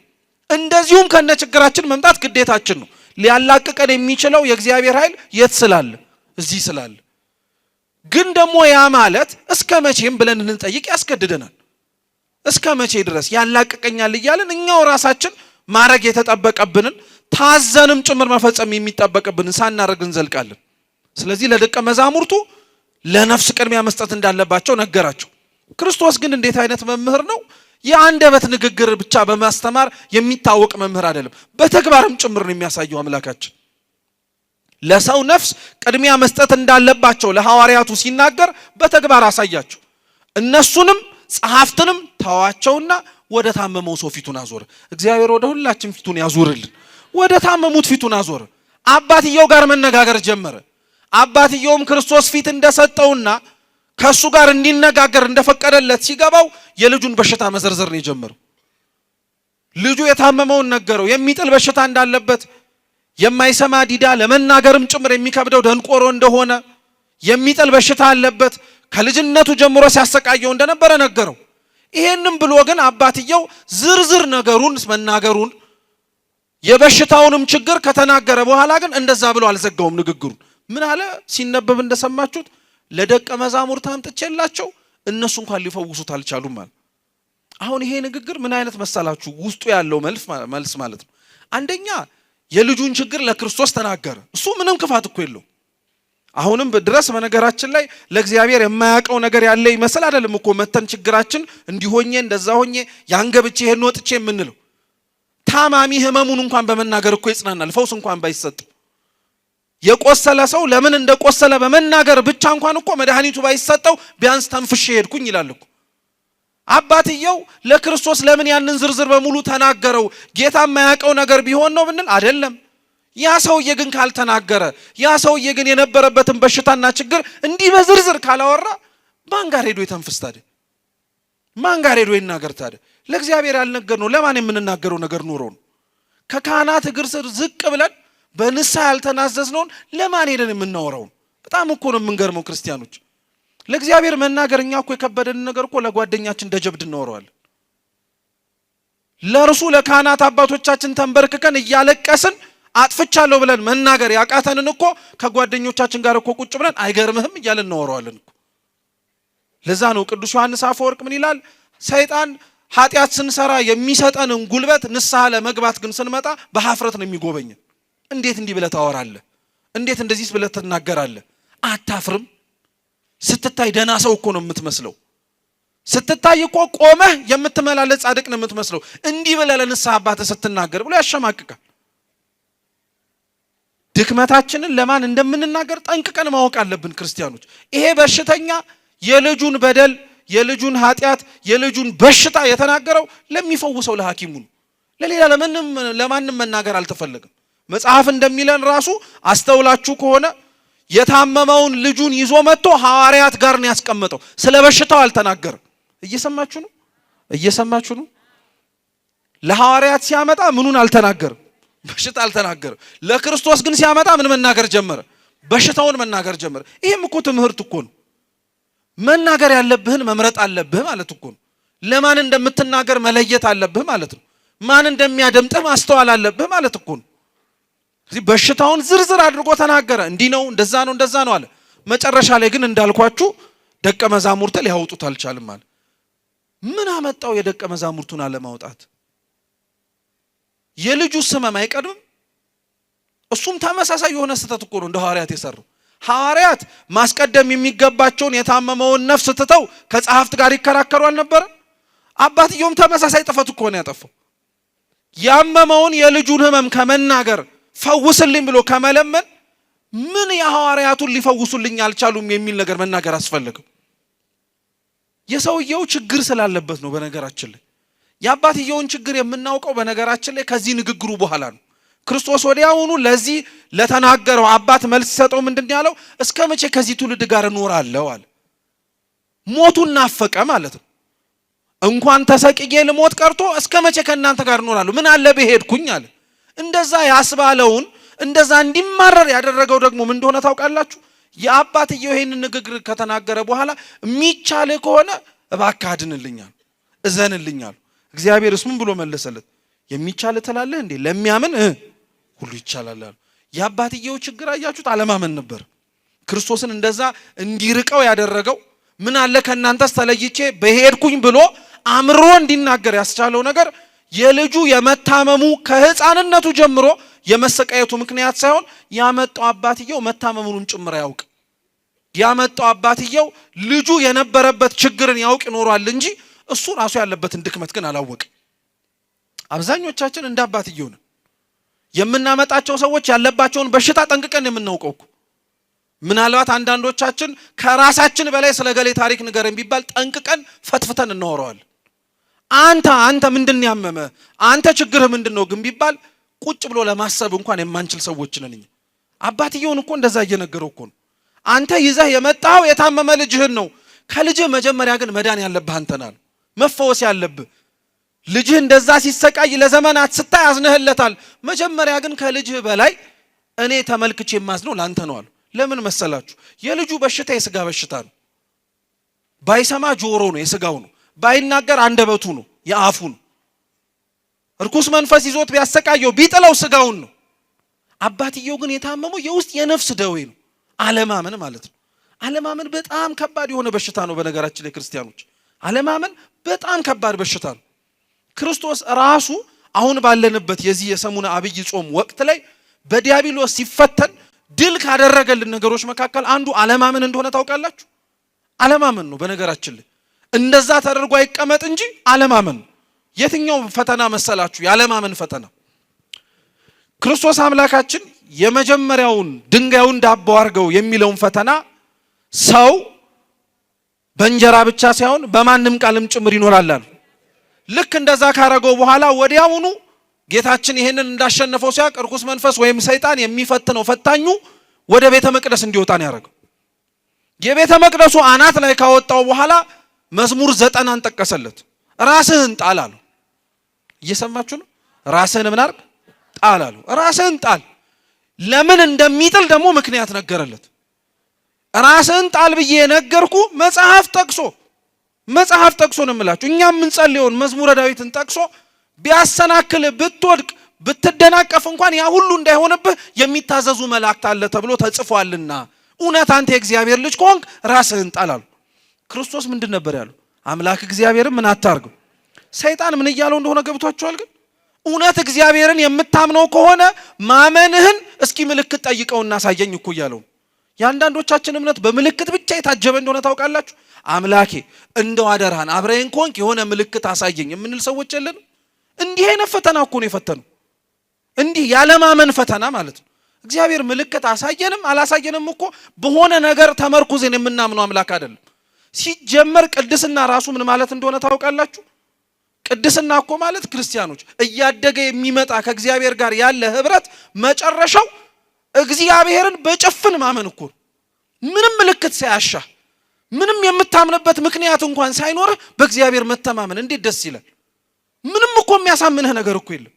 ምንም አይተህ ቢያንስ ተስፋ የምታረግበት ተመልክተህ ሊሆን ይችላል የምትልበት ምንም እድል ሳይኖር ምንም አይነት ጨለማ እየታየ ግን በጨለማ ውስጥ ሊጨልም የማይችል ብርሃን ክርስቶስ አለ ብሎ ማመን እኮ በጣም መታደል እኮ ነው። እንዲህ አይነቱ ፈተናን የተፈተኑ የአብዛኞቻችንን ፈተና ተመሳሳይ ነው። የአንዳንዶቻችን እምነት በምልክት ካልሆነ በቀር የማይረግጥልን የሚመስለን፣ የአንዳንዶቻችን እምነት በጭፍን ልናምነው እግዚአብሔርን ሲያስፈልገን ምልክትን ካላሳየን ብቻ ሳይሆን መኖሩንም ጭምር ካላረጋገጠልን በፍጹም ወደ ኋላ የምንል ሰዎች አለን። እግዚአብሔር እንዲህ አይነቱን በሽታችንን ይፈውስልን። ይሄ አይነቱ በሽታ ነበር ሰውየው የነበረበት ያለማመን በሽታ። ደግነቱ ግን ሰውየው ወዲያውኑ ቢቻለ ትላለህ ለሚያምን ሁሉ ይቻላል ሲል ወዲያውኑ ያንን አለማመኑን በክርስቶስ ትምህርት ተለወጠነትና ጌታ ሆይ አለማመኔን ምን አድርገዋለሁ? እርዳዋለሁ። ምን አገናኘው? የሰውየው እምነት የሰውየው አለማመን ከልጁ ጋር ምን አገናኘው? በነገራችን ሰውየው አመነም አላመነም ልጁ ጋር ምን አገናኘው? ይሄንን ጥያቄ ደግሞ በአንድ ነገር ልመልስላችሁ። እዚሁ ያነበብነው የቅዱስ ማርቆስ ወንጌል ምዕራፍ 2 ላይ ጌታችን ሌላ የፈጸመው ተአምር ተጽፏል። እሱም ተአምር ምን መሰላችሁ? አምላካችን አንድ ቤት ውስጥ ሆኖ በጣም ብዙ ድውያን ወይም የታመሙ ሰዎች ፈውስ ፈልገው ይመጡ ነበር። እየሰማችሁ ነው? ምን ፈልገው? ፈውስ ታመው መዳን ፈልገው ማለት ነው ከስጋ ደዌያቸው እና ተሰብስበው ሲመጡ ቤት ውስጥ ያለው ሰው ህዝብ ከመብዛቱ የተነሳ ማንም ውጪ ያለ ሰልፈኛ እንኳን መግባት አይችልም ነበር። በቃ አልሆነላቸው እና መጨረሻ ላይ 4 ሰዎች ወንድማቸውን በቃሬዛ ተሸክመው ጓደኛቸውን ክርስቶስ እንዲፈውስላቸው ይዘው መጡ። በምን ይግቡ? ቢያንስ እኮ በነገራችን ላይ ቆሞ የታመመ ሰው ተገፍቶና ተጭኖ ለመጣ ታማሚ እኮ ማዘን አለበት። ታውቃላችሁ? አታውቁም? እሺ በታክሲ ሰልፍ አድርጋችሁ ተረዱት። ነፍሰ ጡር ለሆነች ሴት አቅማቸው ለደከሙ ወንድሞች ወይም ደግሞ አባቶች እናቶቻችን ሰው በጥቅሉ ይታዘናል አይታዘን? አንተም እኮ ሳይደክም ቀርቶ ሲሆን እነሱ ግን ምን ስላረጉን ስለባሰባቸው አይደለ? ሌላ ነገር ስለተጨመረባቸው። እነዚህ ሰዎች ቆመው እኮ ነው እየታመሙ ያሉት። ቆመው ነው ስጋ ደዌ ፈውስ የፈለጉት። ያ ደግሞ ምን አድርገው ያመጡት በሽተኛ ነው። አሁን ይሄን ስላችሁ እኮ ሩቅ አትሂዱ። እኛም እንደዛው እኮ ነው። እውነት አሁን እዚህ አሁን ጸበል ስትሰለፉ እንደዚህ የመጣ ሰው ራሱ ሲያልፍ እኮ የሚበሳጭ ሰው እንዳለ ታውቃላችሁ? ተሸክመው አምጥተውት ይበሳጫል። ሰልፋይዝም እንዴ ቅዱስ ቁርባን እየተቀበልን ኧረ እንደው ምን ሩቅ አስኬደን ቅዱስ ቁርባን እየተቀበልን አቅማቸው የደከመ ሰው ተደግፎ ሲመጣ አይሰለፉም እንዴ? እሳቸው ምንድነው ነገሩ ይላል። እሱ እኮ ሊቆርብ ተሰልፎ እኮ ምን ችግር አለበት? ለደከመው ምን ችግር አለበት? ላልቻለው ሰው ቅድሚያ ብንሰጥ። እነዛ ሰዎች ተመሳሳይ ናቸው። እኛም ያውነን። እኛ እንዳን እንጂ የሰው ጉዳያችንም አይደለም። እኛ ጤነኛ እንሁን እንጂ ሌላው ሰው ጉዳያችን ያለ ቢሆንብንማ ኖሮ ግቢው እንደዚህ አይነት ብቻ ሳይሆን ተጠቅጥቀን እንመጣ ነበር። ምክንያቱም ለራሳችን ነፍስ ብቻ ሳይሆን ለማንም ይገደን ነበር። መንገድ ላይ ለወደቀው ለወንድም የኔ ቢጤ ሆኖ ለሚለምነው ወንድም ቤት ውስጥ አልጋ ቁራኛ ሆኖ ላለው ወንድም ይገድህ ነበር። ተሸክመህ ታመጣው ነበር ቢያቅተ እንኳን ግን አናረገውም። የኛ ነፍስ ሄዶብን ለሰው መራራትን ብቻ እግዚአብሔር በቸርነቱ ይፍቀድልን። እሱ ካልሆነ እኛ ምንም እየሆነልን አይደለም በነገራችን ላይ። እና ይዘውት መጡ ቢሉ ምንም ተአምር ሊመጣ አልቻለም። ስለዚህ ያላቸው አማራጭ ምንድነው? ሰው ሰልፍ የማይዝበት አንድ ቦታ አለ። እሱም ጣሪያ ላይ ነው። ጣሪያ ላይ ይዘውት ወጡ። መሬት ላይ ማን ያስቀድማቸው? ማንም ሊራራላቸው አልቻለም። ስለዚህ ጣሪያ ላይ ማንም ሰልፍ አይዝም። ጣሪያው ላይ ይዘውት ወጡ። ጣሪያውን ነቀሉት። በገመድ አስረው ክርስቶስ እግር ስር አስቀመጡት። እስኪ ማን ይቀደመው ይሆን? አሁን ያ ሁሉ የተሰለፈው ያ ሁሉ አላሳልፍም ያለው ሰው በሙሉ ለካ ሌላ መንገድ እንዳለ ተማረ። ምን ነቅሎ መግባት ነው? ጣሪያ ነቅሎ መግባት። 4 ናቸው። ስበው ወረዱትና ክርስቶስ ፊት ለፊቱ አስቀመጡት። ክርስቶስ እንዳረጋ ታውቃላችሁ? የታመመውን ሰው ያያየውና ያወረዱትን ጓደኞቹን ቀና ብሎ አያቸው። ለ4 ያንን ሰው እየተሸከሙት ማለት ነው። ክርስቶስ ምን አለ? ስለነሱ ብዬ አንተን ምሬሃለሁ አለ። አይገርማችሁ? ስለሌላው አምኖ እኮ ነው ያመጣው። ሰውየው ይመን አናውቅም። በወንድሞቹ እምነት ግን ማን እንደዳነ እናውቃለን። አባትየውን ሊያድነው የፈለገው ለዛ ነው። በነገራችን ላይ የሱ ያለማመን ችግር ነበር ልጁን ያን ሁሉ ዘመን ሲያሰቃዩ የነበር። የሱ ያለማመኑ ችግር ነበር ያን ሁሉ ጣውረድ ሲያሳልፍበት የነበረበት ምክንያት። ስለዚህ መጀመሪያ አንተ አለማመንህ ይሻርልህ አለው። አለማመኔን እርዳው ካለ በኋላ ወደ ልጁ ተመለሰ። ከምን ጀምሮ ነው ያመመው አለ። ከልጅነቱ ጀምሮ ያገኘው ቦታ ይጥለዋል አሉ። መቼም የሚጥል በሽታ እንደምታውቁት በጣም ክፉ ነው። ያለበት ሰው ራሱ እንዳለበት የሚታወቀው ምን ሲያረጋው ነው? ሲጥለው ነው እንጂ እኮ አይታወቅም። ሲራመድ ጤነኛ ነው የሚመስለው። ልክ ሲጥለው ግን ውይ እገሌ እኮ ምን አለበት ይባላል። የሚጥል በሽታ አለበት ይባላል። እና እሳት ውስጥም ሊጥለው ይፈልጋል፣ ውሃ ውስጥም ሊጥለው ይፈልጋል፣ ያንዘፈዝፈዋል። ምን የማያረገው ነገር አለ አሉ። እንግዲህ አስቡት፣ ከልጅነቱ ጀምሮ ነው ይሄ በሽታ የነበረበት። አባትየውም ከልጅነቱ ጀምሮ ነው ሲያስታምመው የነበረው። በሽታ በነገራችን ላይ በጣም የሚከፋው ለታማሚው ብቻ አይደለም፣ ለሚያስታምመውም ሰውም ጭምር በጣም አስቸጋሪ ነው። የታማሚውን አመል ችሎ የታማሚውን ብዙ ነገር ተሸክሞ ነው የሚያስታምመው። እና ብዙዎቻችን በነገራችን ላይ ህመምተኛ እንኳን ለመጠየቅ ስንሄድ አስታማሚውን ዞር ብለን አናየው። ግዴታ እንደሆነበትም ጭምር የሚሰማን አለን። እርግጥ ነው ኃላፊነትና ግዴታ ያለባቸው ሊኖሩ ይችላሉ። እነሱንስ እንዴት ነው ብሎ መጠየቅ አያስፈልግም እንዴ? ያስፈልጋል እኮ። በነገራችን ላይ በጣም ከባድ ነው። ይሄንን የምንረዳው በምን መሰላችሁ? እኛም ከእግዚአብሔር ፊት በሽተኞች ነን እና እግዚአብሔር እንደ ሐኪምነቱ እሱ ብቻ ካልሆነ በቀር ከኛ የበሽተኛ አመል ጋር ማን የሚችለን አስታካሚ አለ? ማንም እኮ አይችለንም። እኛ አንዳንዶቻችን እንደ በሽታችን እንነጫነጫለን፣ እናጉረመርማለን። ጭራሽ መታከምም የማንፈልግ ሰዎች አለን እዚህ ውስጥ። ጭራሽ እግዚአብሔር እንዲነካን የማንፈልግም ጭምር። ብቻኛ መታመማችንን የምናውቀው እንጂ እኛ ልንድን መምጣታችንን እንፈልግ ይሆናል እንጂ እርሱ እንዲነካን ግን አንፈልግም። ቅዱስ ዮሐንስ አፈወርቅ እንደውም ሲያስረዳ ምን ይላል መሰላችሁ? ታማሚ ወይንም ደግሞ በሽተኛ ለመታከም ወደ ሐኪም ቤት ከሄደ በኋላ ሐኪሙ እንዴት ነው የሚያክመው ይላል። የታመመ ቁስሉን ያበጣ አካሉን ሐኪሙ ሳይነካው ራቅ ብሎ በሽተኛው ታማሚው ራሱን እስኪ ንካው ምን ይሰማሃል ምናምን እያለ የሚያክም ሐኪም አለ እንዴ? ታስቡበታላችሁ እንዴ? ሐኪም ቤት ሄዳችሁ አብጣችሁ ወይ እጃችሁ ተሰብሮ ሐኪሙ እጃችሁን እናንተን ሳይነካ ምንም ሳያረግ ከሩቅ ሆኖ አይ እኔ ከምነካው እና ከምታመም እስኪ አንተ እየነካካው ምን እንደሚሰማህ ንገረኝ ብትሉት እንደዛ ተደርጋችሁ ታውቃላችሁ? ማናችንም እኮ ያለ ቢያምህም ሐኪሙ ምን ያረጋል? ይነካል። እስኪ እንደው ልጠይቃችሁ፣ ሐኪሙ እያመማችሁ የሚያማችሁን አካል የሚነካው እንዲያማችሁ ብሎ ነው? ምን ሊያረጋችሁ? ለሐኪሙ እንደዛ ሰውነታችሁን የሚጠዘጥዛችሁን ክፍል ሰጣችሁ እንካዳብ ሰው ቢጠዘጥዘኝም ልታድነኝ ነው ካላችሁ እግዚአብሔር ለምን ይመስላችኋል የረሳችሁትን የማትፈልጉትን ማስታወስ ቁስላችሁን የሚጠዘጥዛችሁ ለምንድን ነው? እንድትሸማቀቁ ፈልጎ ይመስላችኋል? የትላንትና ታሪካችን ሁላችንም የሚያስታውሰን አፍረን አንገት እንድንደፋ ብቻ ይመስላል? አይደለም እኮ። እንዲህ ካላረገ ልትድን አልቻልክም። ነክቶ በሽተኛነትህን ካላሳየ በቀር ታምም ያለው ማለት አትችልም። አባትየውም ተመሳሳይ ነው። በቃ ልጁንም ለዛ ነው ከልጅነቱ ጀምሮ እንዲህ አይነት በሽታ አለበት ብሎ ነግሮት ዘርዝሮ ሲናገረው ለኛ የሚያስተምረን ቁም ነገር ይሄ ነው። እግዚአብሔር በሽታህን ሲነካ መንካትም የሚፈልገው ህመምህን እንዲጠሰጥዘ ፈልጎ አይደለም። ሲጀመር እንዲያድንህ ራሱ የሚመጣው እሱ በሽታህን እያስታወሰ የሚያሸማቅቅ ይመስላል? እንድታስታውሰውም እኮ አይፈልገውም እሱ ራሱ። እግዚአብሔር ብቻ እኮ ነው ታውቃላችሁ ያለ ጠባሳ ማዳን የሚችለው፣ ያለ ምንም ጠባሳ ማለት ነው። የትኛውም ሐኪም የጎደለህን አካል ቀዶ እንኳን ሲሰፋ ጠባሳ ይተውባል። አይተው ታስታውሰዋለህ። ወይኔ እንዲህ ከሆኜ ነው ትላለህ። እስኪ እግዚአብሔር መተህ ንስሐ ገብተህ ስላጠፋው ኃጢአት ብሎ የተወብህ ጠባሳ አለ ሰውነት ላይ? እንዲህ አይነት መሐሪ አባት የት ነው የምታገኘው ታዲያ?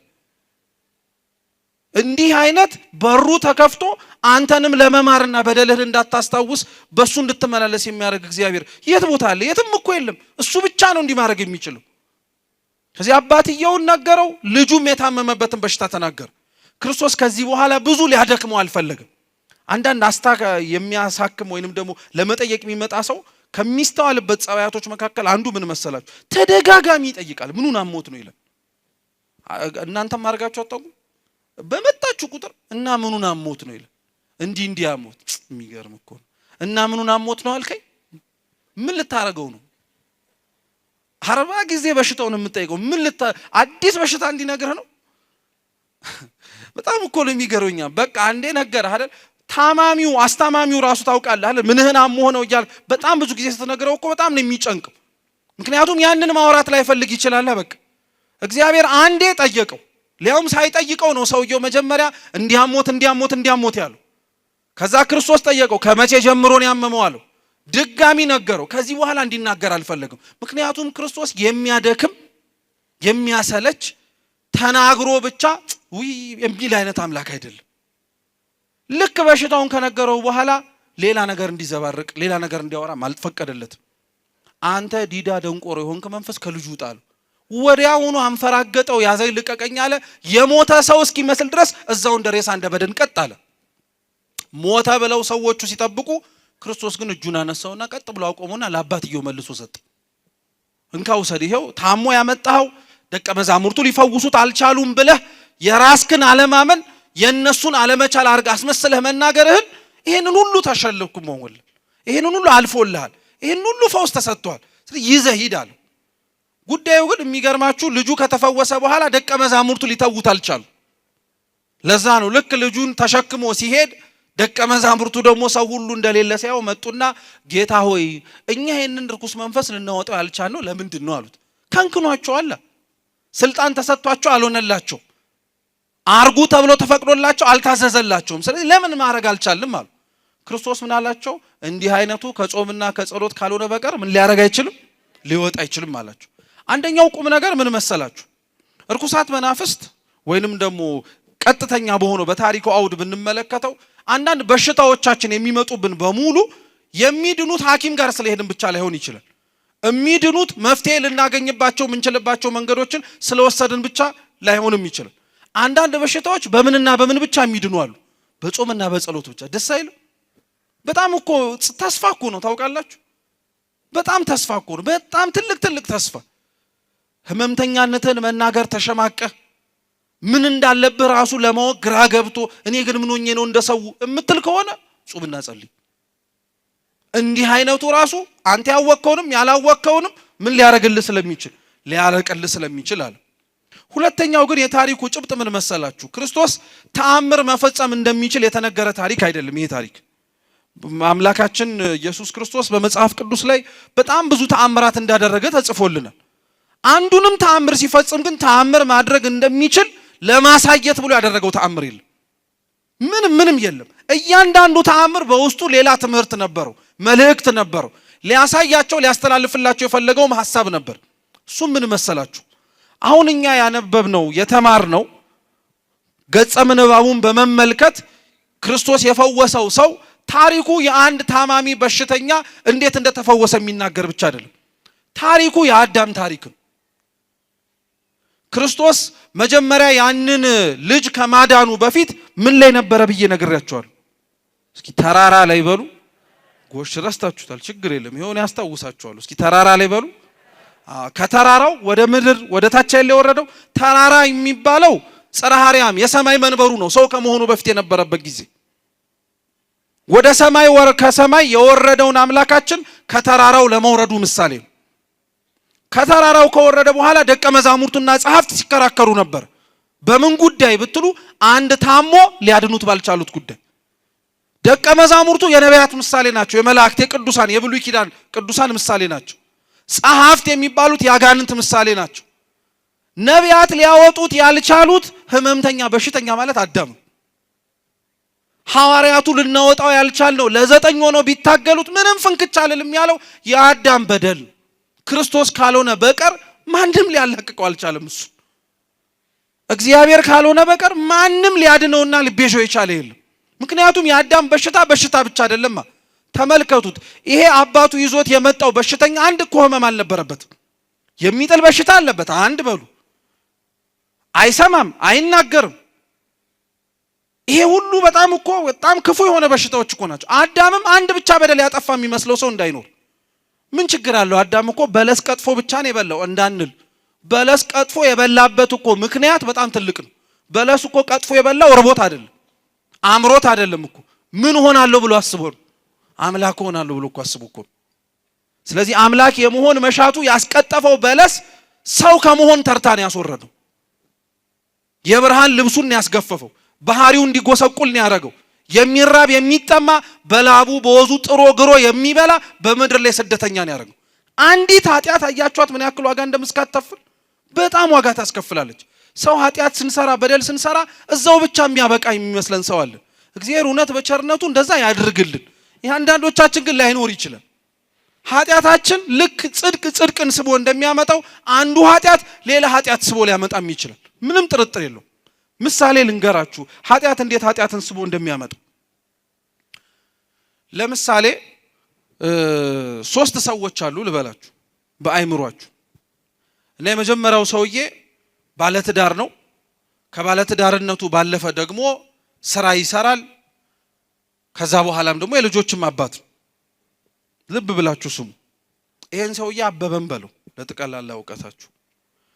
እና ይሄ ሰውዬ አገባ፣ ወለደ፣ እየኖረ ነው። ግን አልፎ ስራው ሲመቻችለት ከደሞዙ ውጪ ትንሽ ይሰርቃል። አልፎና ምኑ ሲመቻችለት ነው ያልኳችሁ። ሁነኛ ሌባ አይደለም ማለት ነው። ግን ከተመቻቸለት አያልፍ። 5 ትሁን 10 ትጠቅማለች። ያው ባለ ትዳርም አይደለም ደግሞ እኮ ትረዳላችሁ። ደስ ስትሉ እውነትን እኮ ነው ትላላችሁ። እንደው ቅንነት ነው፣ ሌላ ምን ሊሆን አይችልም እንዳንር። እንግዲህ ይሰርቃል፣ ይወስዳል። ይሄን ሰውዬ ተው ኃጢአት ሰርተሃል ሲባል እንዴ እኔ ሲመቻችልኝ ትንሽ ነው የምሰርቀው፣ ስራዬ ብሎ ጀብድ ይዞ እኮ የሚሰርቅ ሌባ አለ አይደል? እሱ ነው ስለ ኃጢአት መነገር ያለበት ይላል። አበበ እንዳትረሱ። አንደኛዋ ደግሞ ሌላ ሴት ምሳሌ ልስጣችሁ። እሷ ሴትዮ ደግሞ ምን አይነት ጸባይን ያለባት መሰላችሁ? ከልጅነቷ ጀምሮ ወላጅ ሳይፈልጋት የተወለደች ልጅ ናት። ማለትም እነሱ ራሳቸው አፍ አውጥተው ይነግሯታል። አንቺን ፈልገንሽ አይደለም የወለድንሽ፣ እንደ ድንገት በቃ ሆንሽ፣ ምን እናርገው ተወለድሽ። እና በየጊዜው ግን ይነግሯታል። አትፈልጊም እኮ አታስፈልጊም እኮ ይላታል። እና እሷ ደግሞ ይሄ አለመፈለግ ከቤተሰቦቿ ብቻ ሲሆን ከዙሪያዋም ጭምር በጣም ሲጨምርባት እንደው ምን አለ በቃ እኔ ራሴን ሲጣርጌ እኮ ባቆም፣ አለመፈለጉ ምኑም ምን ሊያደርግ ይችላል? በቃ ያቆማል፣ ስቃይም የለም አለች። አሁንም እንዲህ ስላችሁ መቼም የምትሉ አጥፉ። እውነቷን እኮ ነው። ከምትሰቃይ ጸጥ ብትል ይሻላል የምንል። 2 ሶስተኛዋ ደግሞ ኃጢአተኛ ናት እንደኛ እንበላት እና ግን በንስሐ ተመልሳ ቁጭ ብላ ቤተክርስቲያን ውስጥ የምትማር ነፍስ ናት። እና የትላንትና ኃጢአቷ ራሱ እንዳይታወሳት በስሟ እንድትጠራ አትፈልግም። ምሳሌ ስሟን አበበችም በሉ ካላችሁ እዚህ ውስጥ ይቅርታ እንግዲህ አበበችም በላት። አበበች በስሟ መጠራት አትፈልግም። ለምን? ስሙ የሚያስታውሳት የሆነ ነገር አለ። በክርስትና ስሜ ጥሩኝ ነው የምትል። እና ግን ቤተ መቅደስ ውስጥ ገብታ ምንድን የምታደርገው መሰላችሁ? ተሰብስባ እንደሷ ህይወት ያላቸው ሰዎች ጋር ወይ ከኃጢአት የተመለሱት ጋር ቁጭ ብላ ማውራት። የምታወራው ምን መሰላችሁ? ትላንትና የሰሩትን ኃጢአት በደጉ ዘመን እየተባባሉ። ደጉ ዘመን ላይ እኮ ተጠጣ፣ ተበላ፣ ተጨፈረ፣ ተዘሞተ። አሁን ግን ያው ምን ታረጋዋለህ? እድሜም እኮ ትንሽ እንዲህ የሚል ሰው እኮ አለ ታውቃላችሁ። ደጉ ጊዜ ብሎ የኃጢአቱን ጀብድ የሚያወራው ማለት ነው። እና ቁጭ ብላ ከጓደኞቿ ጋር የራሷን ኃጢአት ነው የምታነጻጽር። እኔ እኮ እንዲያርጌ ስል ምን አንቺ እንዲያውም ጻድቅ እኮ ነሽ፣ እኔ ይሄንን ሰርቼ ለእንዴ ብሎ የራሱን ኃጢአት ይናገራል። እንዲህ አይነት ጸባይ ያለብን ሰዎች አለ። ቁጭ ብለን ስናወራ የሰውን ድክመት እንሰማ። አንተ ለማጽናናት እኮ ሊሆን ይችላል፣ ግን ትክክለኛ ያልሆነ ማጽናናት ነው። አንተ ምን አጠፋ? እኔ ያንን ሁሉ ጀብድ አድርጌ ነበር አይደል የሚል ሰው ማለት ነው። አሁን እነዚህን 3 ሰዎች የመጀመሪያውን፣ ሁለተኛውና ሶስተኛውን ከነዚህ ከ3ቱ በጣም ኃጢአተኛው ማን ይመስላችኋል? የመጀመሪያው ሰውዬ እንድታስታውሱት ማለት ነው አልፎ አልፎ የሚሰርቀው ስርቆት ኃጢአት ነው መቼም፣ ይሄን አንክድም። ሁለተኛዋ ራሴን ላጥፋ የምትለዋ ናት። እሱም ኃጢአት ነው ምንም ምክንያት ይሁን እንጂ። ሶስተኛው ደግሞ ምን አይነት ናት? ተቀምጣ ቤተ ክርስቲያን ውስጥ ኃጢአቷን ቁጭ ብላ የምትፈተፍት ስሜን አትጥሩኝ ምናምን እያለች ቢሆንም ስለ ኃጢአት የት ውስጥ የምታወራ ናት? እዚህ ቤተ ክርስቲያን ውስጥ የምታወራ ናት። ከነዚህ ከ3ቱ በጣም ኃጢአተኛው ማን ይመስላችኋል? ሶስቱንም ማለት በነገራችን ላይ መብታችሁ እንደው ኃጢአት አይበልጥም አይተናነስም ካላችሁ ማለት ነው። ከ3ቱ ማን ኃጢአተኛ ይመስላችሁ? ሁለተኛዋ። እስቲ አንደኛዋን የምትሉም አላችሁ? ሶስተኛዋ። አዎ እሷ እንኳን ይብሳል፣ ቤተክርስቲያን ውስጥ ነው አይደል? እውነታችሁን ነው። 3ቱስ የምትሉ አላችሁ? በቃ በጣም ጥሩ። ግን ቆይ ማን እናንተን ፈራጅ አደረጋችሁ? አያችሁት? ኃጢአት ሲሰራ እንደዚህ ቀላል እኮ ነው። ስትሰሙት ኃጢአት እየሰራ እንደሆነ አይመስልም አይደል? ግን እኮ ቁጭ ብለን የሰው ህይወት ምን እያደረግን ነው? እየፈተፈትን ፈላጭ ቆራጭ ሆነናል ቁጭ ብለን። እውነትህን እኮ ነው፣ እሷማ እሱ እኮ ምናምን እያለ አንተስ ራስህ ለምን አረገች እንዴት አረገች ብሎ እኮ መጠየቅም አልፈለግንም። እኛ ዝርዝር ጉዳይ ያገባን ብቻ እኛ ከታየን መፍረድ ነው በቃ። አያችሁት ህመሙን? አዳም ማለት እንደዚህ ነበር። ስቃዩን፣ መከራውን፣ እንግልቱን ስትሰሙት አሁን እናንተ ስላልደረሰባችሁ ቁጭ ብላችሁ ትፈርዱበታላችሁ አዳም ላይ። አቤት አዳም እንላለን። አንተስ አዳምስ እሺ የተዘጋ ገነት ኖሮ ነው ሲኦል የወረደው። አንተና እኔ እኮ የተከፈተ ገነት ኖሮ እኮ ነው ቁጭ ብለን ኃጢአት የምንሰራው። ማን ዘጋብን? ራሳችን ስራችን። ማን ከለከለን? ራሳችን ክፋታችን። ሌላ ምንም ነገር እኮ አይደለም። አዳም የተሰቃየው ስቃይ ነው። ክርስቶስ ለምን ከጸሐፍት ጋር ትከራከራላችሁ ማለቱ ርኩሳት መናፍስት ክርስቶስ ሰው እስኪሆን ድረስ ተስፋ ያስቆርጡን ነበረ። ለምን ተስፋ አትቆርጡም? ለምን ኃጢአት አትሰሩም? ምን ይመጣል ብላችሁ ነው? አሁንም ተመሳሳይ ነው። ጾምን፣ ምን ለውጥ መጣ? ሰገድን፣ ምን የተቀየረ ነገር አለ? አመቱን ሙሉ ቤተክርስቲያኒቷ እንደጾመች ነው፣ ምን ለውጥ መጣ ብሎ እኮ የማያጾም ሰው እኮ አለ። እምንጾመው እኮ ለውጥ ብቻ እንዲመጣም እኮ አይደለም፣ እኛ ራሳችንም እንድንለወጥ እኮ ነው። ሌላውን ለውጥ አንተና እኔ መች ተለወጥን? እምንጾመው ሰው መች ገራን? እኛን ራሳችንን መች በትህትና ራሳችንን ዝቅ አረግን? መች ተቀደስን? መች በንጽህና ለመመላለስ ጣረን ሞከርን? ራሱ መከራ ነው። አያችሁት? ክርስቶስ ወደ ሐዋርያቱም ዞሮ እናንተ ስለምን ትከራከራላችሁ አላቸው። እውነት እኮ ነው። ነቢያት ሊያወጡት ስላልቻሉ እነሱ መከራከር አላበዙም። እነሱ እንደውም እባክህ ውረዱ ተወለድ ቶሎ በል አድነን ተቤዠን ሌላ ማንም ሊያድነን የሚችል የለም ባል። አባትየው ልጁን ተሸክሞ ያመጣው ማለት ክርስቶስ እኮ ነው። መድኃኒቱ ጋር ያደረሰን እጃችን እኮ እሱ እኮ ነው። ለዛ እኮ ነው አባቶቻችን የውዳሴ ማርያም ትርጓሜ ላይ ክርስቶስን ክንድ ነው ብሎ ይመስሉታል። ክንድ የራቀውን እንደሚያቀርብ የቀረበውን እንደሚያርቅ ክርስቶስም የራቀውን ጽድቅ አቀረበልን፣ የቀረበውን ኃጢአታችንን አራቀልን። አባት ልጁን እንዲታከምለት አመጣው ማለት ክርስቶስ እሱ ራሱ ወደ ራሱ የወሰደን መንገድ ነው። ሕይወትና መንገድ እኔ ነኝ አይደል ያለው ራሱ ባለቤቱ። ወደ ራሴ መርቼ መወስዳችሁ ራሱ እኔ ነኝ አለ አምላካችን። እውነት እኮ ነው። አባትየው ዝርዝር በሽታውን ተናገረ እንደሰማችሁት። ያ የሚጥል በሽታ የተባለው ምን የተባለው ኃጢአት ነው። አዳምን የጣለው በሽታ ቀን ማታ ፀሐይ ጨረቃ ሳይል የሚጥለው የነበረው በደል ነው። ዛሬም እኛም ተመሳሳይ ነን። ቀን ማታ ይል እኮ በደል ሲጥለን እኛ ጸናን በረታን ዛሬ ጎብዘዋል አይልም እኮ ጠላት ሲመጣብን። ባገኘን ቦታ ነው የሚጥለን፣ በወደደበት ቦታ ነው ሊጥለንም ጭምር የሚወደው። ግን ጌታችን ኢየሱስ ክርስቶስ ያንን ዲዳ ደንቆሮ የሆነውን መንፈስ ካወጣለት በኋላ እጁን ይዞ አነሳውን አልኳችሁ። ምኑን እጁ አያችሁት? መውደቃችንን፣ መሰበራችንን፣ መንገላታቻችንን አይቶ ይበለህ የማይል አምላክ ማለት ነው። ነግሬህ ነበር እኮ አይልም ራሱ። እጅህን ይዞ ምንድነው የሚያደርግ? ያነሳል። ክርስቶስ ሳይገርማችሁም እንደው ዝም ብለን አለፍ ነው እንጂ እኮ የልጁን ይዘውት ሲመጡ የሚጥል በሽታ እንዳለበት ዲዳና ደንቆሮ እንደሆነ አባትየው ነገሩ። ክርስቶስ ፈውሱን ሲጀምር እንዴት ብሎ እንደተናገረ ነግሬያችኋለሁ። አንተ ዲዳና ደንቆሮ የሆንክ መንፈስ ከሱ ምን አርግ ነው ያለው? ምን አርግ? ኧረ በሉ። በጣም ጥሩ። ዲዳ ሰው ይሰማል አይሰማም? ይሄ እኮ ቀላል እኮ ይሰማል። ዲዳም ደንቆሮም የሆነ ሰው ይሰማል እዚህ ሰፈር? አይሰማም። አይገርማችሁም ታዲያ? የማይሰማውን ሰው መስማት እንዲችል አድርጎ ነው ያዳነው። ፈውሱን የጀመረው እርኩስ መንፈሱን ከማውጣት ሳይሆን ምኑን ከመክፈት ነው። እግዚአብሔር ጆሮአችንን ይክፈትልን። የምትሰጣት ጆሮ ነፍስ ውስጥ ያለውን ህመም የምትነቅልናት። ስለዚህ ልብ ብለን እናዳምጥ የሚባለው ቤተ መቅደስ ውስጥ ተው ህሊናህን ሰብስበ አዳምጥ የሚባለው የምትፈልገውን ነገር ከእግዚአብሔር እርሱ የሚሰጥ ምንን ስትከፍትለት ነው። ሲጀመርስ የፈለግነውን የናፈቅነውን ድህነት እኮ የሰማነው በማን ጆሮ በኩል ነው? በእመቤታችን ጆሮ በኩል እኮ ነው። ጆሮዋን ስትከፍት ማህፀኗ ውስጥ አደረ። ያደረው በማህፀኗ ተወልዶ ደግሞ መስቀል ላይ ተሰቅሎ እኛን አዳነን። ጆሮህን መክፈት ቀላል እንዳይመስል ማለት እኮ ነው። እንዲህ አይነቱ በጾምና በጸሎም ካልሆነ በቀር የሚወጣ አይደለም አለ። እውነት እኮ ነው። እኛ ላይ ያለብን ይኖርብናል ብለን የምናስበው ጾመን ጸልየንም ጭምር እስካሁን ድረስ አልላቀቅ ያለንባቸው ቦታዎች ላይ በሙሉ ያለውን ችግር የምናወጣው ራሱ ባልተቋረጠ ጾምና ጸሎት፣ ባልተቋረጠ ጊዜ የማይገድበው ጾምም አለ፣ ጊዜ የማይከለክለውም ፈቃድ ስላለ እግዚአብሔር እንዲህ አይነቱን ጾም መጾም እንድንችል በቸርነቱ ይርዳን። የሰማነውን በልቡናችን ሰሌዳ ይጻፍልን።